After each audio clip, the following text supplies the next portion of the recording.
So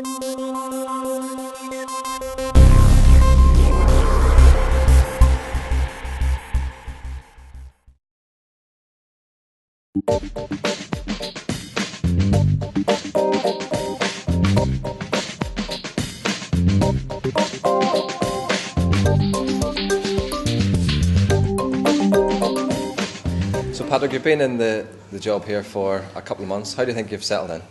Well, I've enjoyed every day of it so far, Graeme.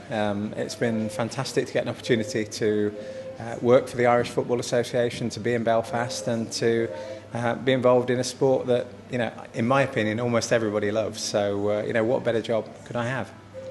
And can you give us some idea of what you've been doing so far in your job?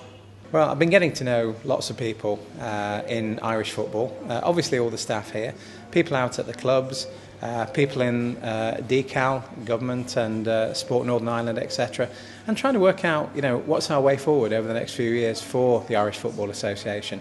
That's early stage stuff. You can't do all of that in a couple of minutes, so hopefully we'll have some fruition over that in the near future, but that's what I've been doing, plus of course seeing a few games. You mentioned the curling premiership there. Which games have you been to?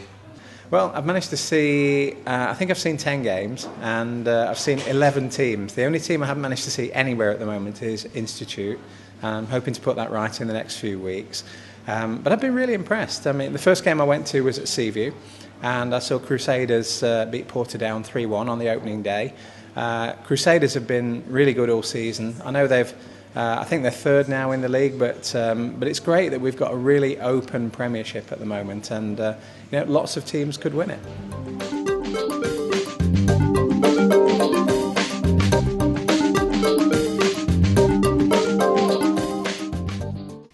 Well, Patrick, I know that you're a big football fan. Can you tell me how your love for football started? Well, I've been a football fan all my life, actually, Graeme. Right from my earliest memories are watching Derby County back in the 60s, believe it or not. The first game there was in 1969, but even before that, I went to watch a tiny little local team called Heanor Town. And the first game I ever went to, funnily enough, 1967, this really dates me. Heanor Town won 14-1 against Skegness Town, and I'm still waiting to see a game like that 42 years later.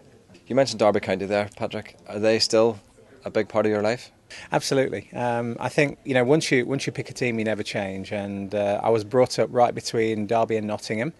Half of my school were Nottingham Forest supporters, and the other half were more enlightened. And so once I became a Derby supporter, that was it. And I still get to see probably 3 or 4 games a season. Not as many as I'd like to, but it's great to go back to Pride Park and see the lads playing. Unfortunately, Northern Ireland didn't qualify for next summer's World Cup, but who would be your tips to win in South Africa? Well, I always think it's hard to look past Brazil, to be honest. I think Brazil have been fabulous for the last 50 years, really. But they always seem to come good at a World Cup. Germany will be pretty good, but I've actually got a sneaky feeling that Serbia might do well, actually. So would Serbia be your dark horse tip then? Absolutely. Wouldn't advise anybody to put a pound on it on my recommendation, but I think Serbia will do very well next year in South Africa.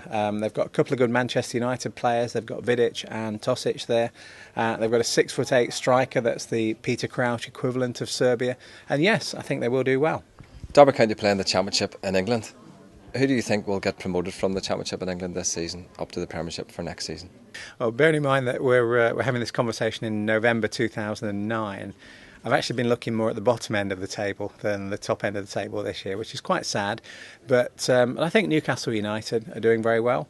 Leicester have got a good chance, and I'd actually like to see Cardiff City maybe in the Premiership. It would be great to see the club from the capital city of Wales taking on the big boys, and let's see what happens. Maybe Derby will make a late run.